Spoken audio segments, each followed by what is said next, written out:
Hi, David. Hi, Dean. Welcome to episode 10. Wow, 10 already. Okay. Tell folks a little bit about who you are, and then I have a hypothetical that I want to drop you right into. Okay. So I'm a fractional chief revenue officer and advisor, and I work typically with companies that are under 100 million in revenue. Mhm. Primarily, I work with companies that are in the tech and software industry, professional or business services, and then some in construction and manufacturing. And I basically help go-to-market teams generate more revenue and prepare to scale their business profitably. Right. All right, cool. So, you've worked with a lot of different companies in a lot of different industries. Yep. So, tell me, okay? It's day one. You're walking in on premise to like start a new engagement with like a new company. What's your dream scenario that you're walking into that day, and what's your nightmare scenario that you're walking into that day? Ah, well, dream scenario first, the executive team is aligned. The ICP is defined. The CRM actually works, and miracles can happen. So, Right. and reps know how to communicate value, not just product features. And I think the CEO trusts you. The CFO believes that investing in revenue enablement is a good thing, and Right. marketing running very thoughtful campaigns. I could go on and on and on, but basically, in this world, you're not putting out fires as much as you're building something. And what's And the that's, nightmare scenario? well, buckle up for that one. So you get handed a 70 slide pitch deck, Right. and it's all jammed with features, right? There's no real clear value prop. The pipeline is full of hope. Sellers Mm, haven't talked to customers in a week. Top two reps that generate 50% of the revenue, they just quit. The CEO wants 3x growth in 90 days, right. and the CFO just told you that they're slashing budgets. Uh, Yeah. marketing marketing hasn't been in a meeting in a month. A lot of times I'll find they don't have an ICP defined, or it's the wrong ICP. And honestly, there's not even a common language. Oh, and they missed their revenue by 30% last quarter. Happy Right. Father's Day, right? Welcome. Welcome to the ship. Right. Fair enough. All right.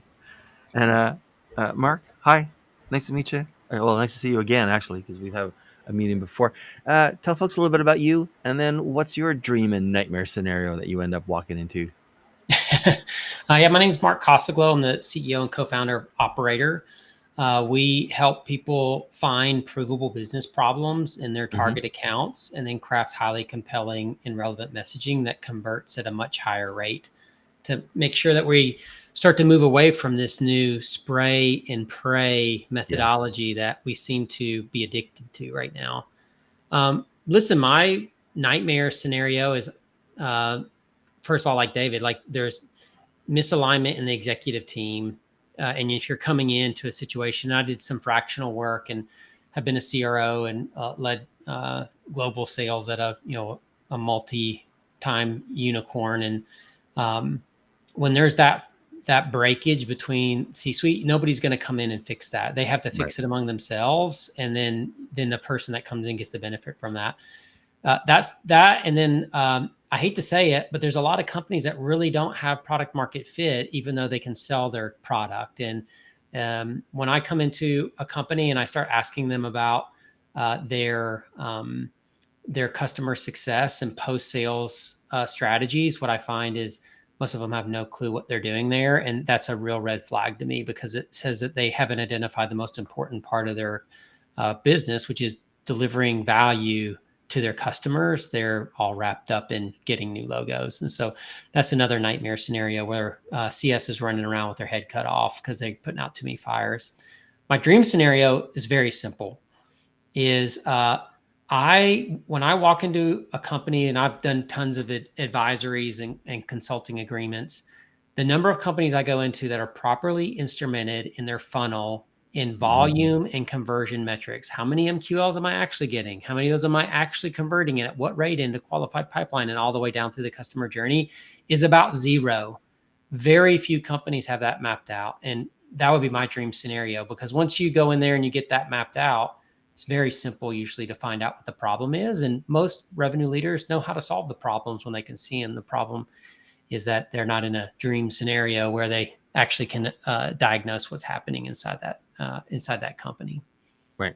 All right. No, it's good. Okay. So we're done with being at this location. We're going to leave. It's lunchtime. We got stuff to do. So you guys are both going to go, and we'll do one in order. It's time to get on stage. You're the speaker at a conference not too far away from that customer. And when you're giving your talk, you're talking to 250 people who've sort of come up through the ranks. And tomorrow they start their very first day as a CRO, either fractional or full time. Okay. So they're not new in their careers, but they're new to this and sort of the demands and requirements of this kind of thing. So you guys, a little more experience, you've walked into other situations, and so now let's talk to these like relatively new folks, right? And so, Mark, we'll start with you, okay? So I'm gonna like say something, and then you finish the thought with as much information as is required for you to finish that thought. It's not just like a one-word answer. So you're looking at him and you're saying, look, you guys, tomorrow it's going to be your very first time at this level in this role. And what you're going to be most surprised by now that you're at this level is what? So it's funny. I would say around 50 to 70 million at outreach. And I was the first employee at outreach. I led sales from 0 to about $230 million, but around 60 or 70 million, something started happening. I had begun hiring VPs that were smarter and better in their area of expertise than I was. So my enterprise VP was a better enterprise seller and planner than me. My mid-market was better than me. My SMB was better than me in that specific area. And I had, I think, gotten a reputation of at outreach, if there's a problem, go to Mark. He'll figure out what it is. He'll figure out how to solve it. He'll get it implemented. He'll measure what's going on after that to see if it worked or not. And then he'll eventually get to a solution. But when you hire people that are smarter than you in your area, what ends up happening is they have better solutions than you. And if your identity and how you create value for your company is creating solutions, but you're not the best person to create them, then you really have this identity crisis if you're self-aware. And I had that identity crisis. I still remember it was in the middle of COVID. I'm sitting in this cabin in the woods. And luckily, Outreach had provided me an awesome executive coach named Pamela Matson. And Pamela was like, Mark, you're off. I can tell the last couple of weeks in meetings, you're off. In our conversations, you're off. And I'm like, yeah, I was like, I don't feel like I know what I'm doing right now. And she's like, well, that's because when you go from this, hey, I'm a VP or a leader to an executive, there's a big transformation that happens, and you have to redefine how you create value because your job changes so much. So as this group of young people or whoever are going from leaders to CRO executives, they must sit down and redefine how they create value. And Pamela, over a 6-week period, helped me define my definition of value, which was 3 things. 1, clear communication on the deadline. This is exactly what I need done by, or this is what I need something done by. 2, clear communication of what I expect. This is what I expect to be done by that date. And 3 is careful evaluation of the mental model of the solution of the mental model that they use to create the solution that we're going to use to solve that problem. So rather than solving the problem, my job became, this is the problem clearly defined and what I expect to happen because of it. This is when I expect that to happen. And now I'm going to watch and see, what are you thinking? Who do you talk to? What are the different departments you get involved? Where are some holes in your thinking? Where are you thinking that is really smart? You need to investigate more. And so that would, I'd say, be the biggest surprising thing is you think that when you get that from leader to executive, you're going to take all your lessons and it's all going to happen. But actually, you're probably going to have an identity crisis. That means you're going to have to redefine how you create value. And if you can't do that, then you're always going to kind of feel lost, or you're going to be stepping on toes of people that you've hired to do a job. And David, how about you? Talking to these new folks, what are they going to be most surprised or shocked by in the new role at this level? I think you don't have to know everything. And the team that you have, you can leverage their experience in the job that they're doing. A lot of these folks don't have the authority or maybe the trust from the CEO to actually implement these great ideas that they might have, or they may have talked to a CEO about, hey, we should do X, Y, and Z. So I think really this what would surprise most people is really get in and listen and learn and understand how they got where they are today. And a lot of it is you're more of an chief alignment officer, right? Getting all the different departments, singing from the same hymn sheet, having the same kind of common language, focused on the big goal, aligning to that big goal. A lot of times you'll walk in where marketing has a different goal or objective than what sales does in customer success. And so there's a lot of tension in that operating motion, that go-to-market operating motion. So I think really getting people aligned, listen, you'll get great ideas. You can disseminate using your own experience and knowledge, and getting everybody aligned on a single motion is probably what surprised me the most in my first CRO and even the second CRO role that I had. And then, David, so as you continue talking to this audience, finish this thought for me. This is you saying this to them. And as you move from company to company, you're going to find that most companies just don't understand what. Oh, that's a great question. Most revenue problems aren't sales problems. Isn't that crazy, right? But they aren't. They're go-to-market problems, right? So it's misaligned messaging, undefined ideal customer profiles. A lot of times they just don't have the processes that are refined and efficient, and there's lack of coaching, and all of those issues manifest as missed revenue. Right. But I think trying to solve them by just pushing the team harder is like slapping a coat of paint on a crumbling foundation. So if the messaging doesn't resonate and the process isn't built to scale, no amount of pipeline pressure is going to fix it. Right. Mark, how about you? Talking to these people who are just about to come in at this level, most companies are just not going to understand what? That 99% of their problems are based on their product. And there's a fundamental tug of war that happens in most companies. Do we build for innovation to fuel further sales, or do we invest in fixing the parts of the product that are causing churn? And 99% of the companies that I have talked to, they err on the side of, well, let's just build new stuff and get in new customers. And they completely ignore what their customer success org is banging on the walls for them to fix, because a huge percentage of their churn is built on this, or is responsible for that. That's the biggest thing, is that you can't fix a bad product. You know what I mean? Like, no matter how well you sell, eventually, if you're the revenue leader and you're responsible for growing net revenue, not just new logo revenue, right. If the holes in your bucket are as big or bigger, or even close to as big as what you're doing new logo, you're never going to be able to fix that by, like David said, cracking the whip harder or something like that. The only way to fix that is to go to your product team and demand that they figure out how to spend their time. It's kind of crazy. It's always crazy to me. And Dave, I'd be super curious if you've experienced the same thing. But in sales, there's some fundamental things about it that make it like deadline oriented. The end of the quarter, it doesn't matter what happens 2 minutes after that. You stamp your ticket on 11:59:59 at the end of the quarter, and that's what you get graded on. And if you double the revenue the very next day, people still say that you missed the quarter, right? Some of these other functions are very different. And, they don't have like a specific deadline by which, they get graded, or like we got into it and it was a little bit harder than we thought. Oh, we came across problems we weren't anticipating.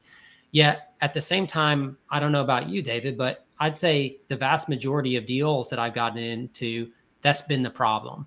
And, we've had the same problem. Something came up in the deal we didn't expect. Somebody went on vacation and they can't sign now. Oh, they just fired their CRO. So now their VP of sales doesn't have the experience to get this done this month or whatever, right? But yet we're still expected to figure that out. Whereas a lot of other organizations in the company, it's kind of like accepted that they just couldn't really figure it out. So I would say like that's a big thing that you need to be aware of, is that you're going to be asked to, as a revenue leader, to figure out how to navigate human to human behavioral change interactions. That's very difficult. Your other counterparts in product, finance, whatever, they deal with human to a system or human to a machine. I'm sorry, that is a way easier thing to do. It's way easier for me to go outside and build a raised garden bed than it is for me to be at Lowe's and try to sell somebody building a raised garden bed the super expensive kit that is like, doesn't have all the chemicals in it and stuff. They're still garden beds. One is way easier than the other. And so I would say like that's where, as a revenue leader, you have to stand up and hold people up to the same level of accountability that you have of dealing with unexpected situations, because the product determines whether you're going to be successful. So, Mark, so you guys have sort of finished your talk. You're out onto the conference floor. There's lots of companies represented in booths and people walking around, and it's inevitable. You get to talking to people. Some of them are going to be interested in you coming in to help them. Okay? When you're talking to companies on what you think might be a potential, like your next company to go to, right? What do you find when they're talking to someone about a CRO kind of role? What do they overrate about that role, and what do they underrate about what that role involves? I don't know if I followed the question. So you're talking to what could be the next company you go to. Yep. They're talking about what they think they need from someone at that level. What do they tend to overrate, and what do they tend to criminally underrate about what they actually need from someone in that role? Yeah, I would be honest with you, like the biggest fallacy to me is what got you here won't get you there. I just think that's complete bullshit. I think that the biggest thing that they overrate is experience doing what they think that they want done. And then what you end up hiring is someone that isn't right for the stage of company you're in. Just because I've been at Microsoft and I've run a $50 million a quarter organization doesn't mean I know how to take a $20 million a quarter organization and make it a $50 million a year or $50 million a quarter organization. And so, you have to realize like you're either going to hire somebody that can do what you need done and has done that before, but maybe hasn't done the next steps and they can learn that, or you have to take somebody that has experienced the next steps, but never figured out how to get there and they can learn that. Either way, you're hiring somebody that has to learn stuff. Right. And me personally, and I'm super biased here because this was my experience at Outreach. I'd never led a huge sales org before, but when I left Outreach, I had 200 people underneath me. We were doing $28 million a quarter. Is I learned along the way, and I think that people underrate someone's ability to learn quickly and overrate their experience. And David, how about you? When you're talking to companies, and maybe this is going to be the next place you go, right? What does the company tend to overrate about what they would expect someone in that role to do or have, and what do they underrate that they should really just pay more attention to? Yeah, I would echo what Mark said, in maybe a different lens.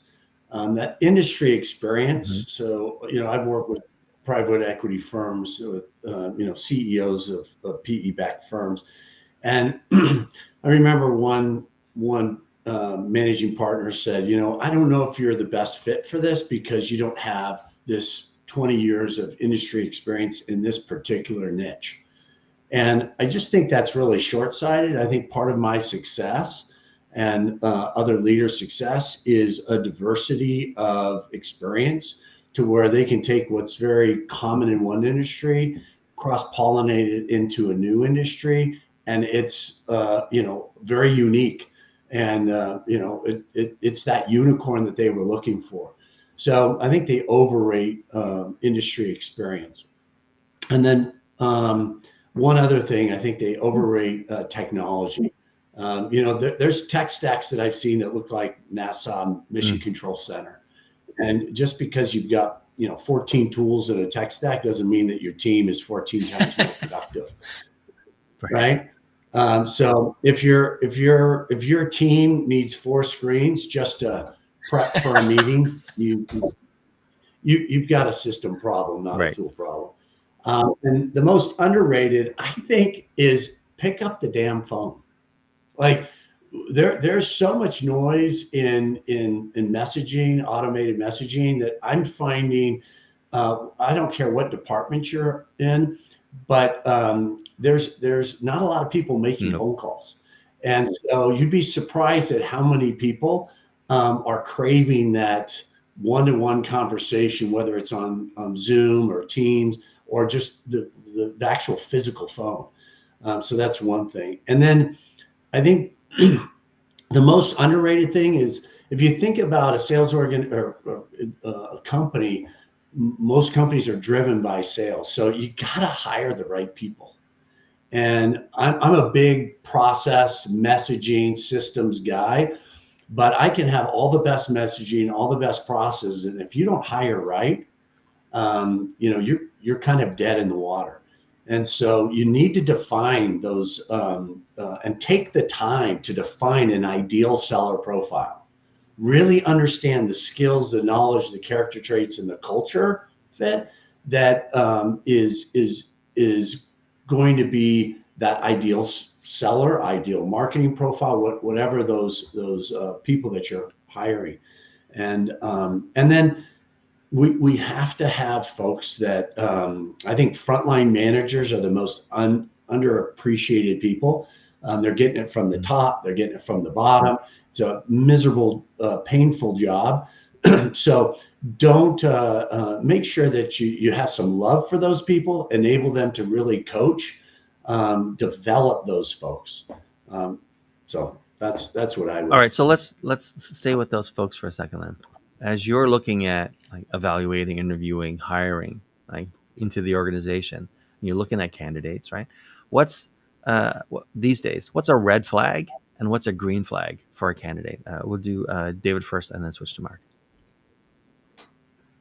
For candidates? Yeah, I'm not a big resume guy, so I focus more first on culture and character traits, because if we are a good organization and you've got an intelligent person that you're hiring, if that's part of the character trait, the skills you can manage up, the knowledge you can teach and manage up, right? So I'd focus on character traits and culture. And a red flag for me, something that Mark alluded to, is somebody that comes in really brass. If I'm a small company, 50 million, and that person is coming from an organization that's 5 billion, it's probably going to be a problem. They're used to all the processes systems being in place. So I think somebody that's really leveraged and counted on the tech, the financial resources, people resources, I think can be a real red flag. And things that I would look for as it relates to character traits, I think intelligence, somebody that's really curious. And this is independent of any sales role. This could be marketing, customer success, partnership, enablement. So intelligence, curiosity, coachability, and drive. And I put a hyphen there, drive or grit. Those are things that I really Mark, how about you when you're looking at candidates? What's a red flag and what's a green flag? Is this a candidate for a rep or for the CRO role? Rep? Yeah. Like David, not a resume guy either. The only really thing I look for on the resume is if you've been a job hopper, but even that is less important since COVID happened because of layoffs and there's a million Right. things that you can't control. So I even take that with a grain of salt. Listen, hiring, uh, the biggest mistake in hiring is people hire for skill, not traits. And a skill is a learned thing that you can figure out, that you can teach, that you can train, like how to do a discovery call, how to do negotiations. A trait is who you are as a person, a personality trait. That is something that the only person that can create and change that is you yourself. Mm-hmm. So for me, like hard work, that's a trait. That's not a skill. You either decide you're going to wake up every morning and work hard because that's who you are. There's nothing that your manager can do that make you want to work harder. So I hire for traits, not skills. And so my biggest red flag is when somebody has all the skills, but I don't see the traits, or when they don't understand like how to explain their, like, for example, for me, if you ask me why I'm a hard worker, I can give you 2 or 3 stories that my family tells around the Thanksgiving table about me and how I work hard. That is, and honestly, I can remember 2 or 3 times in my life where I make conscious decisions of this is the person I'm going to be.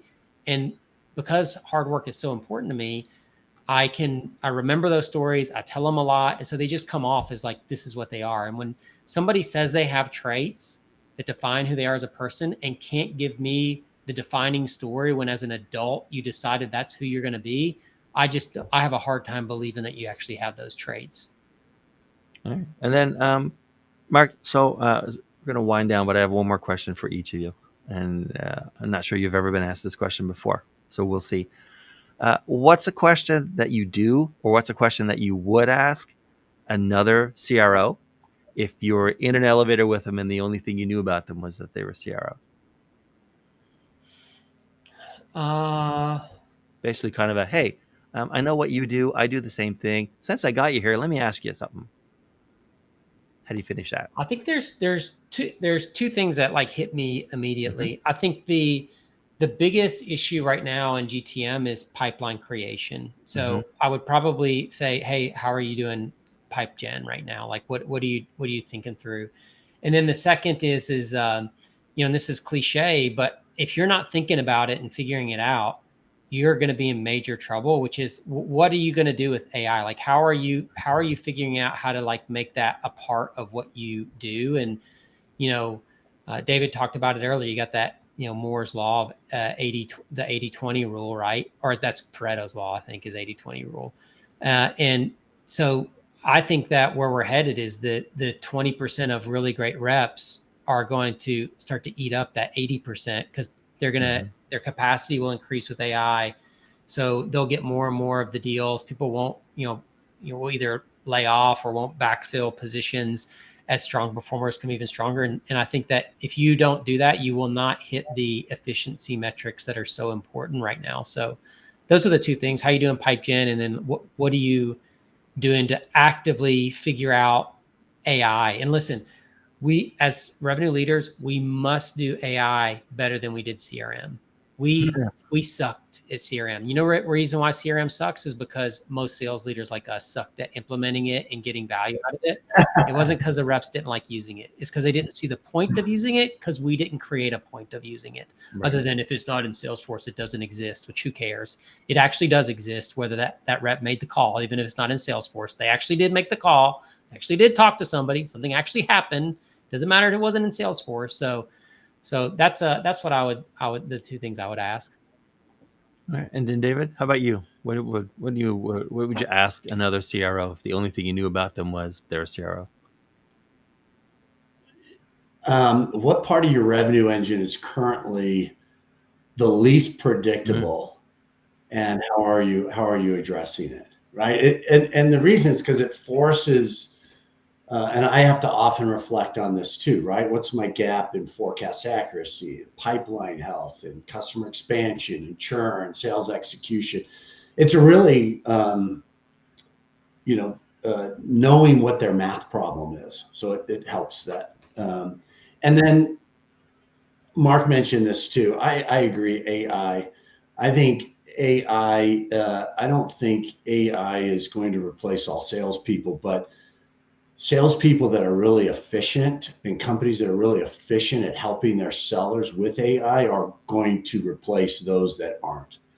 Um, and so I think it's really important. Uh, so I would like to ask him, how is he leveraging AI to maintain the human element? I think sometimes we all know those AI messages sometimes can be, you can tell that they're AI written, not human written. So how can we humanize that effectively to do our jobs better? And the other question is, are you looking at AI as more of an efficiency tool internally, or is it going to be efficiency externally, to customer facing, like messaging, etc.? Do you want to take a shot at it?